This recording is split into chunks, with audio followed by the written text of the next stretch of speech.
Și în acest vlog vrem să vă arătăm cum să vă faceți un sejur de vis în Bali. Ce să vizitați, ce să nu vizitați, ce e de bifat, cu ce să veniți la voi și la ce să vă așteptați odată ce ați ajuns aici.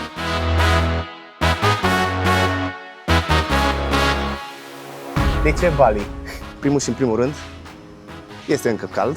În al doilea rând, am prins bilete surprinzător de ieftine. În al treilea rând, am zis că este pe final de sezon ploios și că o să fie vremea perfectă. De ce 10 zile și nu 2-3 săptămâni, o lună, 3? Și răspunsul este foarte simplu. Nici eu, nici nevasta nu avem timp.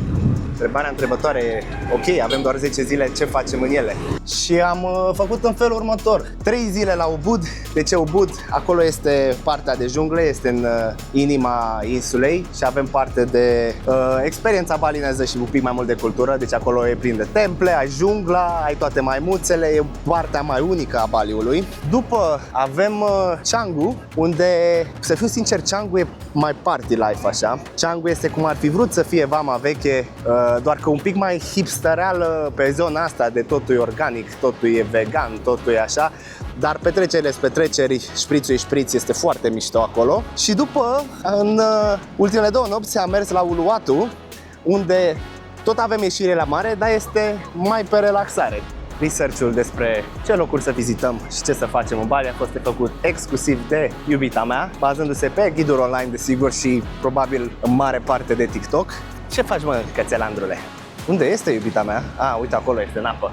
Lucruri esențiale înainte să mergeți în Bali. Unul la mână. Apa nu este potabilă și reprezintă motivul numărul 1 pentru dureri, crampe. Mulți îi spun Bali Belly, da? Deci ce înseamnă Bali Belly? Bali Belly înseamnă că ți-e rău, ai venit pentru 10 zile și 4-5 dintre ele ești varză. Ce putem să facem ca să evităm acest Bali Belly?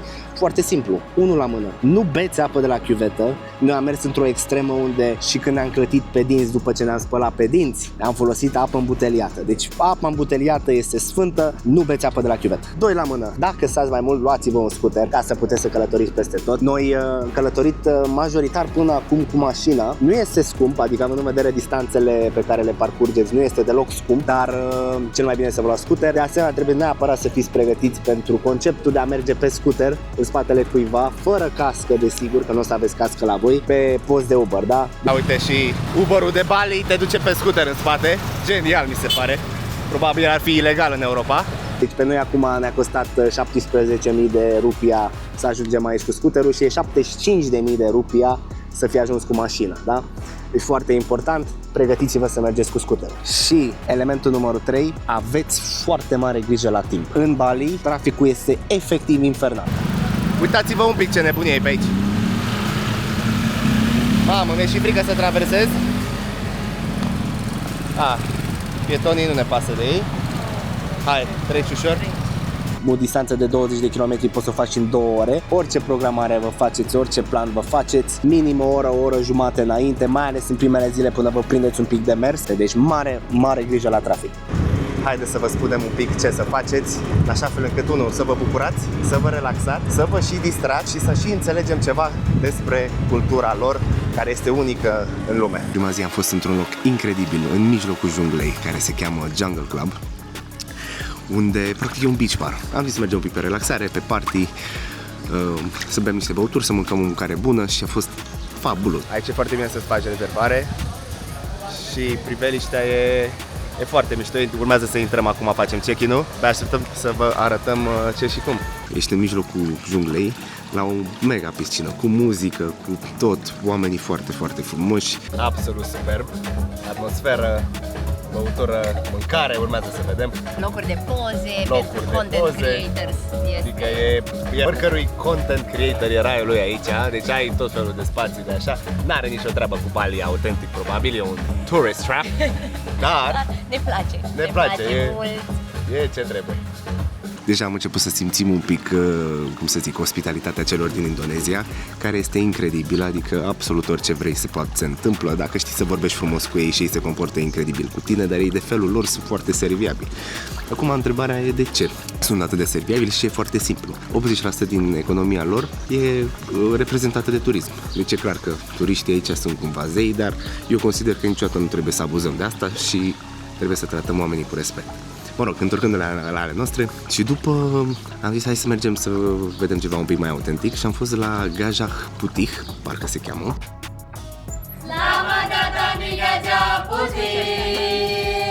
Care este un show imersiv în care se servesc 11 feluri de mâncare cu un show balinez. un meniu din ăsta setat și ai 11 feluri de mâncare, fiecare servită cu un ritual specific balinez la început. Deci practic ai ritualul ritualul mâncare. Da, restul de decorațiuni, da, s-a mâncat în preie de papa. Și ritualurile iarăși sunt bazate pe diverse zone din Bali, ceea ce nouă ni s-a părut genial. Adică cumva vedeai un pic și din cultura lor și în același timp și mâncai o mâncare excelentă, adică absolut ce trebuie. Jungle Club Gajah Putih de mers dacă sunteți în zona Ubud. Așa, în ziua 2 am început de dimineață cu maimuțele și am fost la Monkey Forest. Ne-am văzut foarte multe maimuțe. Eu sunt o maimuțică. Și aici vine primul sfat important legat de maimuțe. Stați cât mai acoperiți. Ne-am dat jos absolut orice bijuterie, mi-am dat jos și verighetă, fără ceas, fără nimic. Maimuțele astea sunt foarte cunoscute pentru faptul că le fură turiștilor obiectele. După le dau la schimb pentru mâncare. Dacă le dai o banană, îți dau ceasul înapoi. Dacă nu și n-au ele chef, te mai și mușcă. Mai sunt cunoscute pentru faptul că mușcă. Așa că eu încă nu mi-am suflecat mânecile, dar voi merge cu mânecile suflecate, cât mai puțină piele. Nu ne uităm la ele. Nu vă uitați la ele în ochi și nu faceți nicio mișcare mai bruscă spre ele. Eu am văzut și am fost martori la oameni fiind mușcați sau zgâriați de ele. Dacă sunteți pe la începutul sejurului și de obicei lumea așa începe cu Ubud și exact Monkey Forest, da? V-a mușcat o maimuță direct la spital. Trebuie să faceți și antitetanus și antirabic și toate alea. Mulți zic, bă, nu lasă că nu iau nimic, dacă iei rabie, mortales. Dacă stați mai multe săptămâni, o lună, nicio problemă, m-aș apropia și eu de ele, aș face și eu pe nebunul ca să prind poza aia puternică, dar dacă aveți doar 10 zile, nu pierdeți timpul degeaba și chiar nu merită. E o maimuță reală aici. E foarte interesant. Până acum n-am fost mușcați, deci succes total. Dar e interesant că sunt 10 familii diferite de maimuțe, fiecare trăiește în zona ei, nu Fiecare cu neamul ei. Fiecare cu... Amăsii. După ce am fost la maimuțe, am fost într-un loc foarte interesant care se numește Merlin's, unde nu îți alegi felul de mâncare, ci cărțile îți aleg ție felul de mâncare, da? Suntem la Merlin's și avem 3 feluri de mâncare pe care o să ni le aleagă cărțile. Deci practic ne-a dat niște cărți, fiecare carte ți le alegea la animală și după fiecare carte era cu o poveste. Practic despre trecut, prezent și viitor. În cazul nostru că am avut 3 cărți, 3 feluri de mâncare. Am ales cărțile. Ia să vedem ce carte ai luat. Every single card has a message. There are messages from your past, present, and future. So from your past is overthinking. Yeah, you have to ignore the call of your heart. And from your present is a soul connection. You have been divinely guided to meet this person. So it has been like maybe the universe or the God has guided you. So from the future is a magician. Your superpower will be fully revealed. So am ales cărțile și după ne-a adus mâncarea care cumva era corespunzătoare fiecarei cărți. Ok, first one, present. yeah, present. Third one, this is the future. Okay, so from the past where you saw addiction, yeah, you have to repeat the same cycle till insanity. So from your present is a magic. Yeah, you are already living it. So because right now you are in Bali, so I think That's this is magic the best. enough. Yeah, magic is enough.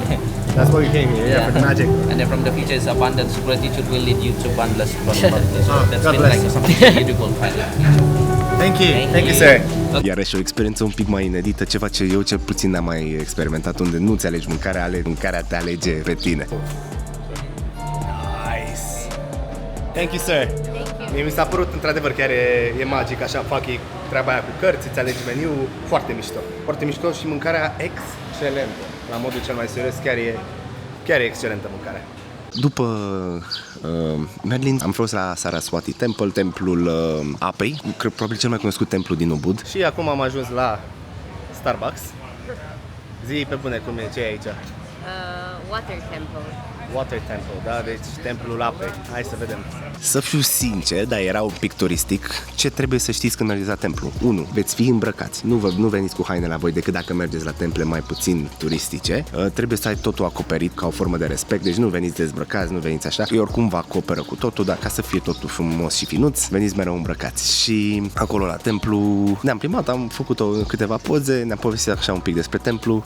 Sincer, absolut oriunde mergeți pe stradă, veți găsi temple. temple. Deci Ubud este plin de temple și acolo probabil va fi și mai autentic, nefiind cumva o zonă turistică. Dacă aș avea mai mult timp, aș merge la templu de genul, dar atunci asta presupune să te îmbraci corespunzător. Și am plecat spre cină. Am ajuns la un restaurant, se cheamă Carchei, da? Este în mijlocul junglei. Efectiv în mijlocul junglei. Deci ne-am urcat pe drumul ăsta.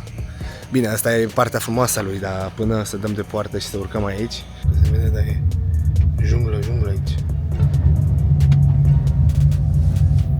Băi, e ceva spectacol, adică cred că noi și toate legioanele.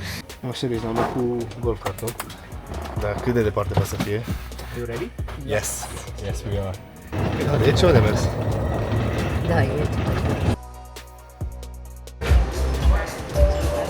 Au luminat jungla. Nu se vede, dar este super. Așa, deci eu cu iubita mea facem un pariu că o să ne aducă în următoarele 2 minute. E desert on the house, pentru că suntem în luna de miere, da? Am primit și șampanie. Facem pariu că va fi în felul următor. Un brownie cu niște frișcă deasupra. Stau înghețată, depinde de rețetă. Așa, poate încă un element peste. Va scrie Happy Honeymoon. Da? Hai să vedem. Toate restaurantele în care am fost, toate au Hai aceeași că aici rețetă. poate că aici un desert total diferit. Hai să vedem. Yeah, deci brownie cake, da? Imediat, cu frișcă, multă. Ia să vedeți. Am avut sau n-am avut dreptate?